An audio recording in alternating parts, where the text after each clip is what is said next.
শুরু করো। এই দেখো আমরা এখন মান নির্ণয় করবো। নাম্বার 2 5 কি দেওয়া আছে? Square minus 2ac plus C square. এখানে এর মান কত? 2 স্কোয়ার।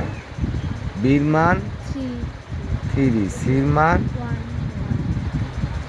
সির মান হচ্ছে 1। আর আমরা এখন ওইটি কয়টা 2 আছে? দুটি। দুটো গুণ করলে 2 আর 2 গুণ করলে কত হবে? 4। 2 আর 2 গুণ করলে 4 1। তাহলে এটার সামনে প্লাস, এটার সামনে প্লাস। আমি কিন্তু বলছিলাম তোমাদের যে সূত্র মুখস্থ করতে, এবং এটাও লেখা আছে যদি কোনো সংখ্যার সামনে চিহ্ন না থাকে তাহলে তার সামনে প্লাস চিহ্ন আছে।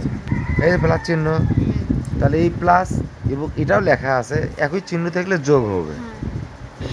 তাহলে প্লাস আর প্লাসে মাইনাস কে প্লাস, এখানে 4, তাহলে 1। এইভাবে কি তোমরা আমাকে দেখাছিলে? দেখো দেখি তোমাদের, হ্যাঁ স্যার আমি দেখাছিলাম। দেখো দেখি সেটা নিয়ে এসে মনে নেই।